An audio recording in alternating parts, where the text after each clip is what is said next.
Paris, président du projet. Aujourd'hui, l'honneur m'est donné de pouvoir me présenter devant vous pour vous annoncer et présenter la venue du coach Luc Emal. Après le travail abattu par toute notre équipe qui était dirigée par le coach Anissé et qui nous a mené jusqu'à la position que notre club, les Aigles du Congo, a pu avoir aujourd'hui. Et pour continuer cette aventure, le coach Anissé s'est vu renforcé et va pouvoir bénéficier de toute l'expérience et l'expertise du coach Luc Emal afin de pouvoir aborder la prochaine étape qui sera devant les Aigles du Congo. Donc sans plus tarder, je vais laisser la parole au coach Luc Emal. Je ne sais pas si vous avez des questions particulières pour lui, elles seront les bienvenues. Bonjour à tous, un grand merci en tout cas à vous et un merci bien sûr de l'ambitieux président des clubs des Aigles du Congo, bien entendu, c'est Aigles du Congo. Un président ambitieux, un président qui se connaît quand même en matière de gestion, en matière de sportif, puisqu'il est passé par notre club.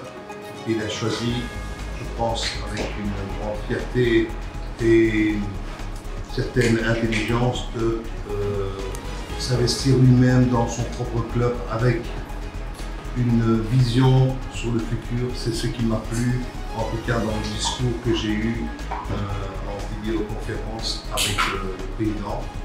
C'est la première fois, sur toutes mes années d'expérience en Afrique, depuis 2010, vous savez que j'ai commencé ici avec les clubs. En 2010, c'était ma première expérience africaine.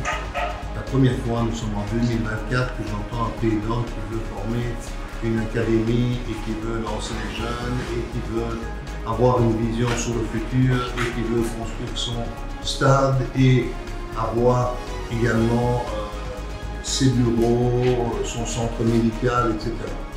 C'était dans le fameux projet d'ailleurs que je pense que vous n'avez pas le temps de lire, que j'avais fait déjà avec le club en 2010 et c'est bien sûr là que, on ne va pas dire que nous nous sommes vraiment rencontrés, mais quand j'ai entendu le discours du président, j'étais plutôt stupéfait. Heureusement que j'étais assis d'ailleurs, parce que c'est la première fois que j'entendais un président parler comme ça. Parce que si vous faites le tour de tous les clubs de toute l'Afrique, dites-moi quel club est stable à l'heure actuelle en Afrique.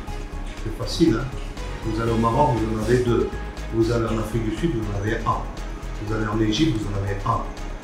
Et puis, c'est très rare. Comment se fait-il qu'ici, en RDC, il n'y a qu'un seul club qui est son propre stade et son propre infrastructure.